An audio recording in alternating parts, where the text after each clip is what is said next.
¿Qué tal, mis queridos amigos? Ya hemos llegado al día 9 de este desafío que hemos dado en llamar Dios tiene un plan. Seguramente Dios todos los días tiene un plan para darnos y nos encomendamos a su divina gracia y también a nuestros ángeles de la guarda para que iluminen nuestra mente y nuestro corazón para acercarnos cada día más un poquito más a Dios.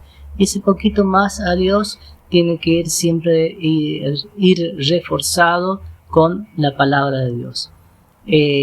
Por ahí vamos a tener defectos, por supuesto, defectos inclusive, aunque pareciera defectos de edición, pero lo estamos haciendo de la manera más sencilla, de la manera más precaria posible, para que nos adentremos simplemente en el valor de las palabras y el valor del contenido. Sé que por ahí a veces en YouTube busca excelencia. Nosotros vamos a buscar sí excelencia, no quizás en las imágenes, pero sí vamos a encontrar o tratar de buscar personas que nos sigan y que se sumen a este canal buscando esta excelencia en el contenido que estamos dando, que es un alto contenido de valor. Hagan de cuenta como que dentro de estos 100 días vamos a tener varios libros, ¿no? Contenidos. Por eso insisto nuevamente en que cada vez que lo veas al video y si hay algo que no has llegado a entender, pero preferentemente a veces invito que si te detienes, que sea solamente para prestar atención a la palabra de Dios, ¿sí? Porque es la única que nos va a liberar a veces de nuestras cegueras espirituales. Hoy vamos a hablar sobre esto que es la interpretación de la Biblia. La Biblia es un libro antiguo, escrito a lo largo de más de 1000 años, en cuya formación tomaron parte muchísimas personas con cultura, costumbres muy diferentes. Además surgió como el fruto más representativo de la fe, la vida del pueblo creyente, antes, durante y después de la actividad de Jesús. Por eso, para entenderla correctamente, se necesita poseer la misma fe de la iglesia que Cristo fundó y a la cual confió su mensaje, aparte de tener presentes, como siempre decimos, algunos criterios que son muy importantes de interpretación. Entonces, ¿qué se necesita realmente para interpretar correctamente la Biblia? Se necesita tener en cuenta el texto, el contexto. A ver, cuando hablamos de texto, las palabras tienen un significado distinto según el tiempo y el lugar.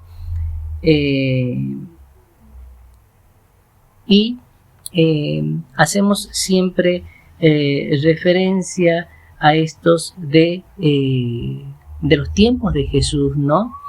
Cuando Jesús decía, mi hermano, mi madre, mis hermanos son todos aquellos que realmente cumplen la palabra de Dios.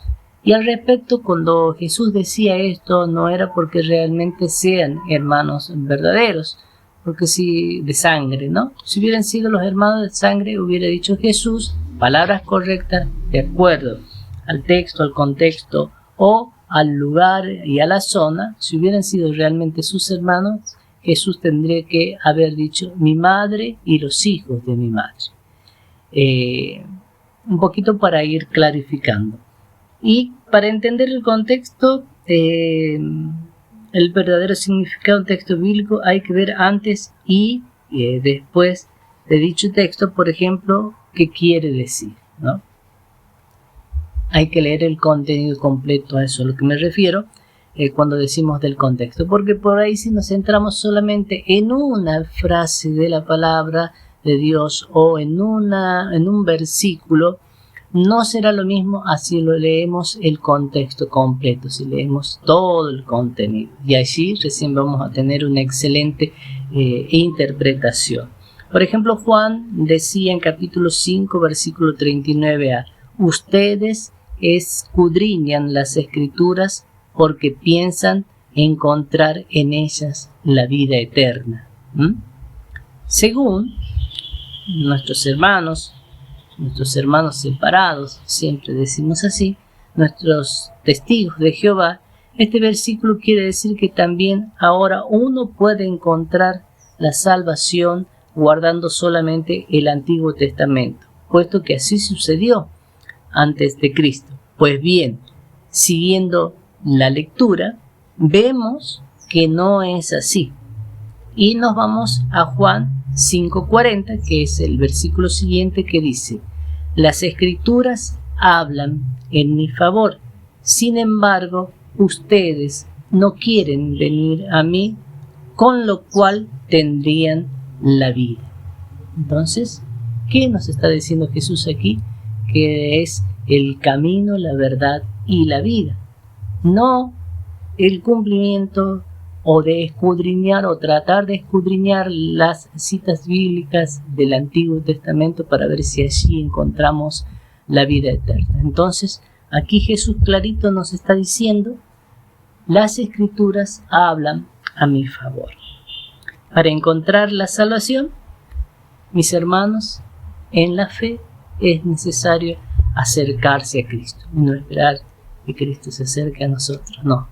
En estos tiempos nosotros nos tenemos que acercar y experimentar siempre, experimentar siempre el amor de Dios a través de la Santa Eucaristía. Qué don tan preciado que nos ha dado Jesús, que se hace presente en cada misa. Imagínense. Y por ahí hay un dato de color. Muchos preguntan, muchos dicen: los católicos no leemos la Biblia. Pero presten atención. Si un católico va a misa todos los días durante 3 años, para que vea cómo está también la Iglesia Católica organizada, habrá leído la totalidad de la Biblia, así como estás escuchando. Si tú durante 3 años vas a misa, habrás escuchado la totalidad de la Biblia, ¿no? 900 días, o ponerle 365 días más correcto por 3.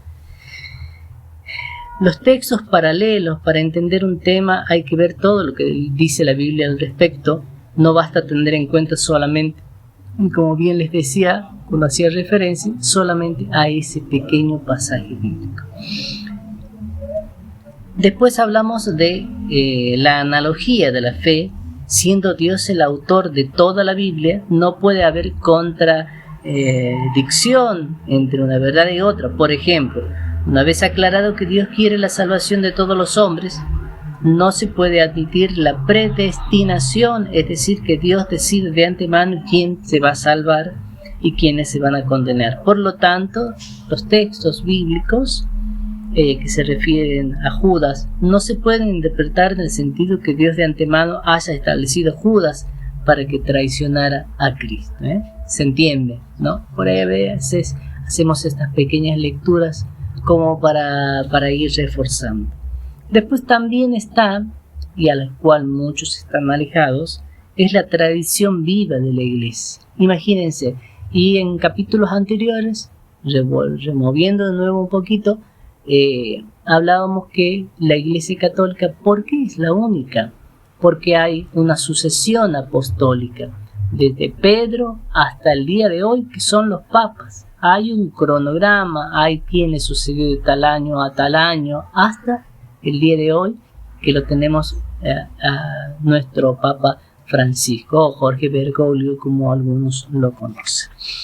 Entonces, no se puede entender la Biblia como si fuera un libro cualquiera, desconectado de la tradición, de la cual también es parte. Por ejemplo, ¿qué quiere decir la expresión llena de gracia?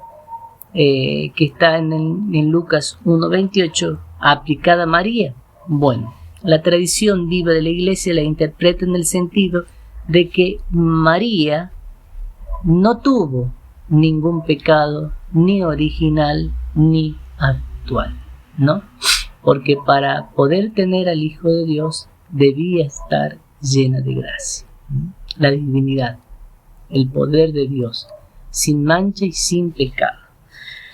¿Qué piensan los protestantes acerca de estos criterios para interpretar la Biblia? Decimos protestantes porque están siempre en contra de lo que es la verdadera doctrina.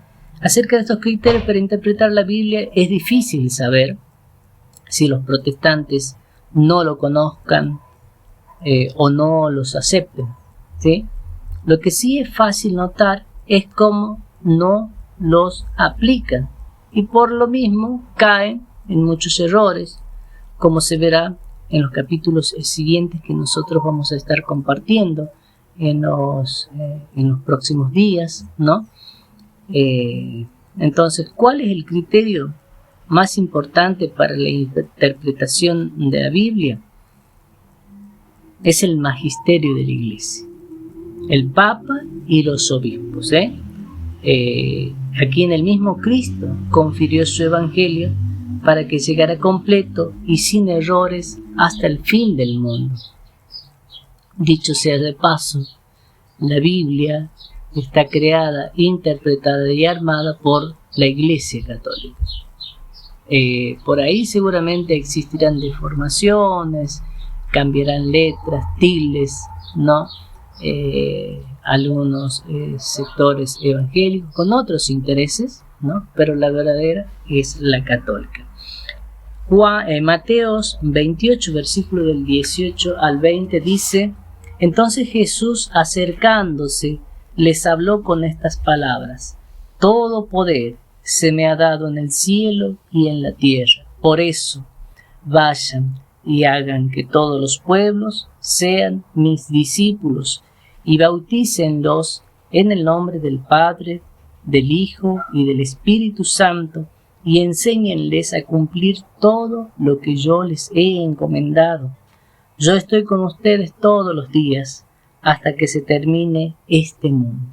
Jesús está en la Iglesia Católica y con quienes predican, y seguramente Jesús también está aquí a mi lado, junto, como siempre, a nuestro ángel de la guarda, que es el que siempre nos protege y nos acerca su gran iluminación para poder llegar a los corazones de todos.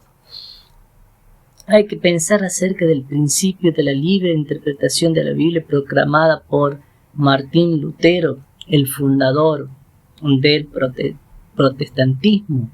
Bueno, este es un temita por ahí que, aunque pareciera es delicado, pero ¿qué hay que pensar de todo esto, de lo que dijo Martín Lutero? Que se trata de algo completamente contrario a la Biblia. Y en 2 de Pedro dice, en capítulo 1, versículo 20, sépanlo bien, nadie, escuchen, ¿no? Nadie puede interpretar por sí mismo una profecía de la Escritura. Nadie. ¿Lo entienden? Por ahí a veces pareciera que hay algunos que no, y que se cierren o que se cierran, ¿no?, a sus propias interpretaciones. Por eso es necesario que tengamos en cuenta todos estos criterios. ¿Qué pasa con los que interpretan mal la Biblia, tergiversando su verdadero sentido, ¿no? Porque tiene un sentido la Biblia. Y los que interpretan mal la Biblia se perjudican a sí mismos, simple, y corren el riesgo de perderse. Qué feo, ¿no? Esto de que lleguen a perderse, a veces o inclusive por un propio egoísmo personal, por no aceptar que siempre es necesario escuchar al otro, al próximo, al que está al lado nuestro. ¿Quiénes son los que se portan de esta manera, ¿no? Ya culminado un poco de todo este sentido. Generalmente se tratan de personas, y con esto no quiero herir susceptibilidades, pero personas ignorantes, o sea, personas que no conocen o no están firmes en la fe. La misma experiencia nos enseña cómo es difícil encontrar a un católico bien cimentado en su fe, que se deje engañar, se cambie de religión. Los que lo hacen son casi siempre católicos ignorantes y con una fe muy raquítica. Por ahí yo suelo decir a veces con una fe anémica, porque no centraron su visión y su vida en la palabra de Dios y no aprendieron a compartirla en comunidad. En 2 de San Pedro, capítulo 3, versículo 16, un poco para ir concluyendo, dice: hay en ellas algunos puntos difíciles de comprender que las personas ignorantes y poco firmes en su fe tuercen, lo mismo que las demás escrituras para su propio perjuicio.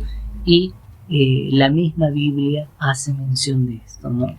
¿Pasa? Seguramente que sí. Y pasa mucho, bastante. Por eso, queridos hermanos, queridos amigos, nos juntemos en comunidad a interpretar la palabra de Dios. Que esta palabra de Dios le dé sentido a nuestras vidas.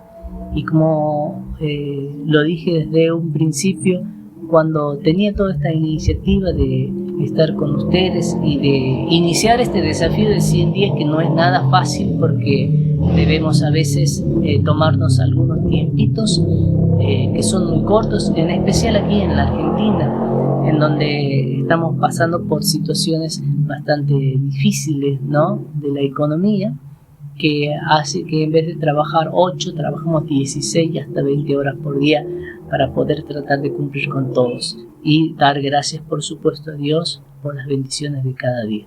Queridos amigos, este fue el 9º día.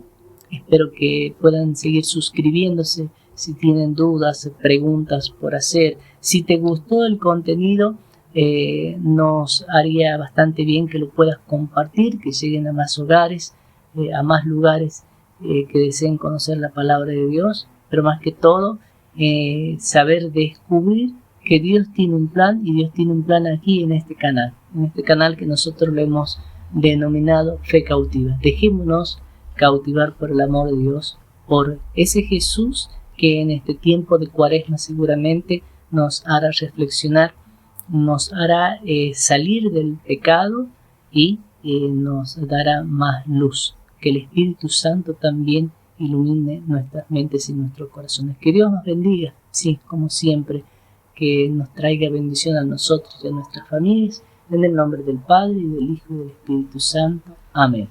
Mañana los espero.